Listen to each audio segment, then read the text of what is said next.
I'm so glad I got to hear that introduction. That's about as good as it gets.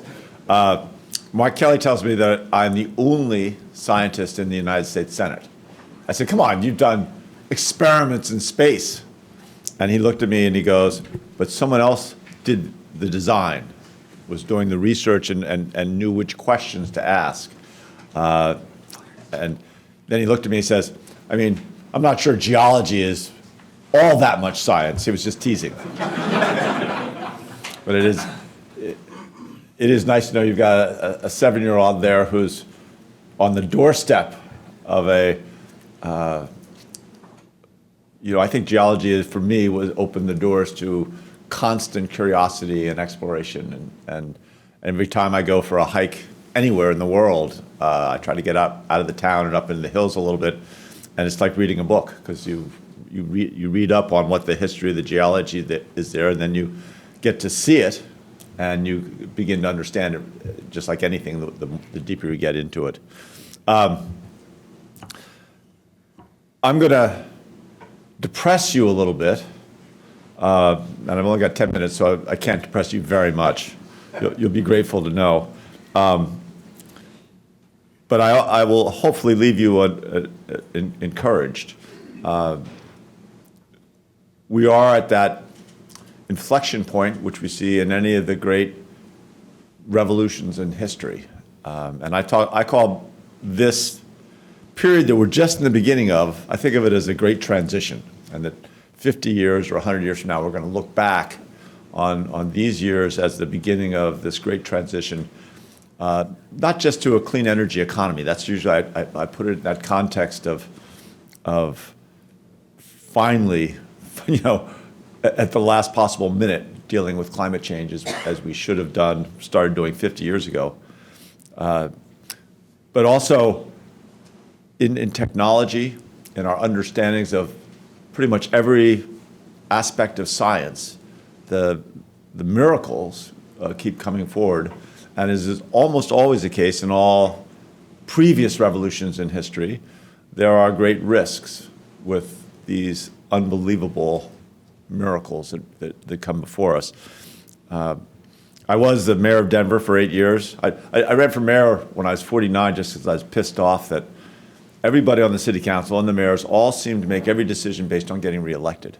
And it drove me nuts. As a small business guy, I had this restaurant and I was right downtown, and we're trying to revitalize the downtown. Anyway, that irritation has stayed with me.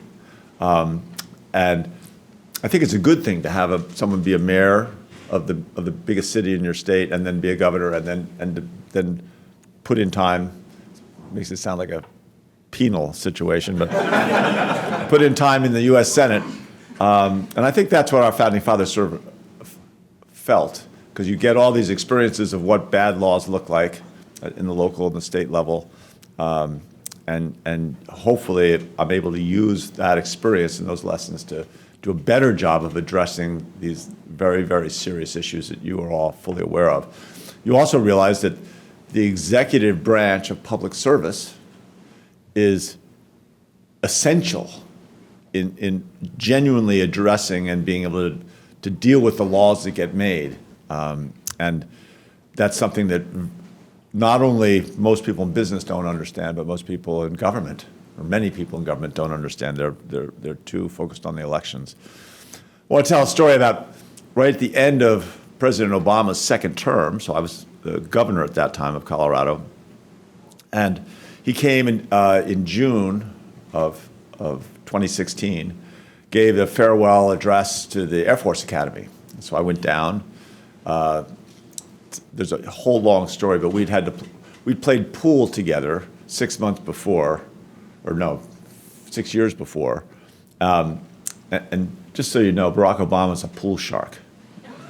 I own a pool hall. Above my restaurant was a giant, 12,000 square foot pool hall. I'm a pretty good pool player. I ended up giving him $20. And I held on to it. He palmed the $20 and gave it back to me as he was getting into the car at the end of the evening, and said, maybe you can find a nice charity for this, which is the most demeaning thing it's the most demeaning thing any president has ever said to me. But I carried that crumpled bill. I wanted him to sign it. So I thought I'd see him at the commencement address at the Air Force Academy, but he showed up right when he had to speak, comes up to the podium and gives a speech. I will say there were 750 cadets graduated, and he gave a full salute and shook a firm handshake to every one of 750 people. So most of us who got to see Barack Obama up close and personal have stories like that, where he could have taken it the easy way, but he always did it the right way. Anyway, so I didn't get a chance to talk to him. I didn't get him to sign the bill. As I'm walking out, one of his staff comes out and says, "Oh, Governor Hickenlooper, have you got a minute? The president's just got a question." So I go, as I'm walking out from through the stadium, and just going out, they pull me into the trainer's room, so it smells like Vicks Vapor Rub. And the president is there, and of course I asked him to sign the bill, and he says, it's against the law to deface public currency, federal currency. And I go, well, does that mean you can't sign it? He goes, no, I'll sign it, but you have to guarantee me you won't show it to anyone or give it to anyone until after the statute of limitations. I go, when's the statute of limitations? And he looks at me and he goes, let's see, the new president will take office January 21st. Anyway, so he signs the thing, but then we got to sit down and I actually got to have lunch. And of course, being overly aggressive and curious as a geologist, I asked him what is the single thing that he lies awake at night worrying about?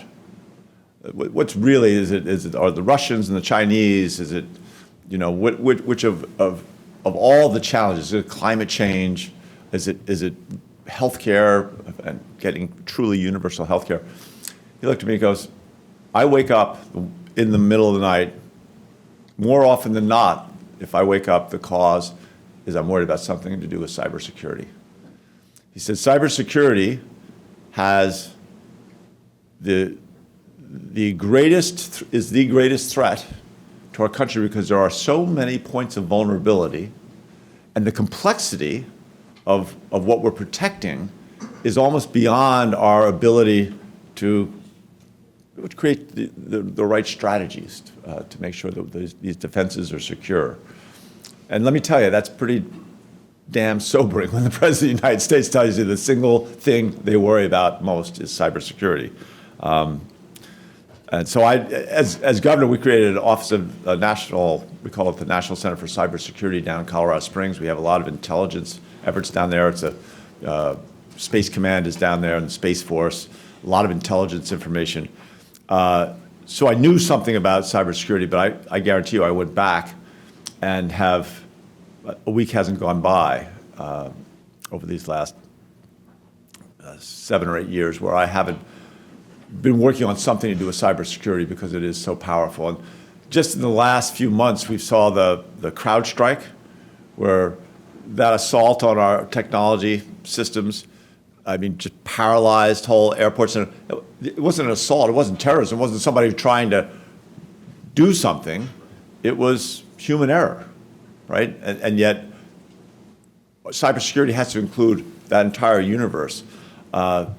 I bought a new car a month ago. So when you're a governor and a mayor, it's kind of a ruthless job and hard, and I'm not looking for pity, and I'm not looking for trying to create jealousy, but they do drive you around. You don't need to have your own car. So for 16 years, I had been driven around, and then my wife and I have been sharing a car since then because I go back and forth to DC. Anyway, I bought a new car a month ago, and I had to wait a week because a ransomware attack had gone into the company that provides the software for all the car dealerships, not just Ford. I bought a Ford Mustang. I'm not bragging, just about electric Ford Mustang, pretty exciting. But General Motors, Ford, everybody got hacked, and all that data and all the financial information they get for car leasing and everything had been hacked. And they paid, I think the number they told me, of course, me being the curious geologist, when I was buying the car, wanted to get every facet of information. So the head of the dealership ended up finally coming out, and he said, the Automotive Dealers Association and all of us together paid $160 million. And I mean, that's just one example of something most people haven't heard about, but is happening all the time.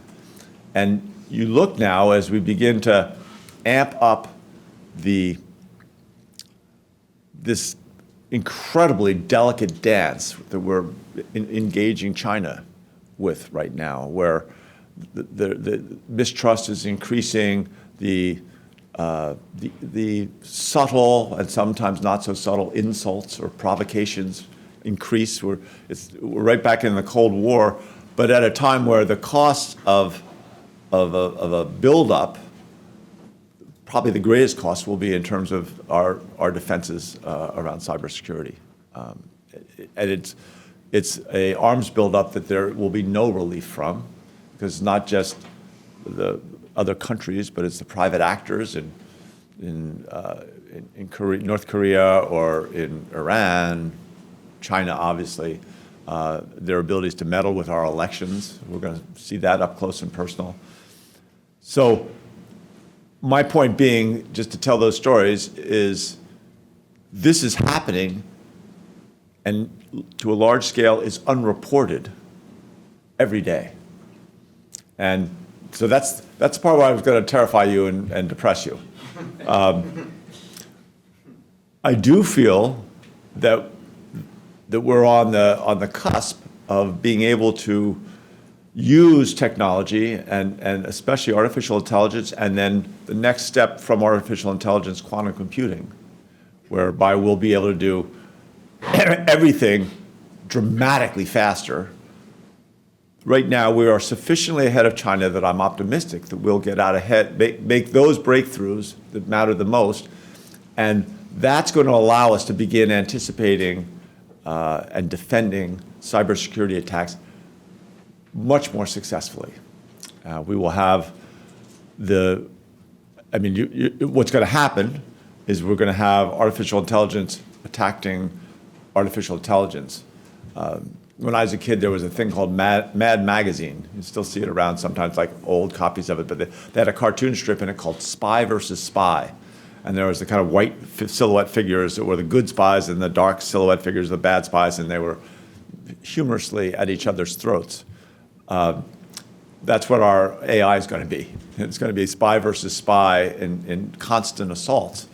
But as long as we maintain our superiority in terms of technology and artificial intelligence, I think and I believe that we will be able to be one step ahead. But there are obvious challenges to this. Government can't afford and probably wouldn't be successful at creating and maintaining the level of artificial intelligence that we need to win this kind of a battle. So it's going to have to be a partnership with the private sector. We're good at that. We're not as good as, say, China, where they actually control the private sector and can bend the private sector to their will. It is going to highlight some of the vulnerabilities of our form of government, which they use already to, demean us or belittle us on the international communications stage when they're in Africa or Asia, where they're trying to gain influence. But the fact remains that we are ahead of them now, and I think Republicans and Democrats in the Senate and in the House of Representatives understand how essential it is that we win these races. First, the AI race, and then second, the artificial intelligence race. And they're going to be accompanying problems that this is going to create. This level of innovation in a free society almost always creates concentrations of wealth, probably going to be beyond what we've seen before, which is pretty hard for a lot of people to accept. We're going to have to digest that and work our way through that, not attack each other quite as viciously as we do now. And we're going to have to build guardrails so that in government, and you guys will be the front line of making this work, you be able to have those guardrails so that these, who knows whether it'll be 3 or 5 or 6 or 7 companies that begin to triumph around AI, that they have the resources and the capability to remain number one in the world, but at the same time work within our sense of what society is. Now that sounds impossible. I used to tell a story, and I'll finish with this. When I was first running for mayor, and I'd never run for dog catcher. I'd never run for anything. I'd never been involved in a campaign, but I had all these young kids really excited about my campaign. But I stated, Denver's a strong mayor form of government. There's 13 city council members. It takes 9 out of 13 city council votes to change one line item in the mayor's budget. It's a great system. Yeah, well, if you're the mayor, it's a great system. Anyway, so there were a lot of people running. There were 8 other people running and very competitive, and I stated 2 or 3%. And I was trying to find a way to buck up and kind of inspire my young volunteers. I had a bunch of young volunteers. And I found this clipping from the Denver Post about a professor in public speaking at the University of Wyoming, up in Laramie, Wyoming, talking about the importance of using opposites when you speak publicly. If you talk about the worst of times, you talk about the best of times. If you talk about the agony, you talk about the ecstasy. The opposite words create emotional impact when used together. And the teacher asked the class, well, what's the opposite of despair? And the kid raised her hand and goes, joy. And she goes, yes, exactly. You want people to feel despair, use joy in the same sentence. The words gain emotional impact by being close together. Then she says, what's the opposite of woe? And a kid way in the back goes, get up. And that's true. That was in the newspaper. But it's an especially good joke because, from a political sense, because the opposite of woe is to giddy up, is to work harder. And I think that's why you guys are here today and what you're about. What I tried to frame as a serious problem, but one that we can deal with. And it will challenge us and will engage us. We'll build relationships as we work through these things and succeed, but it ain't gonna be easy. We're gonna all have to giddy up. Anyway, here's to you. Good luck. Thank you.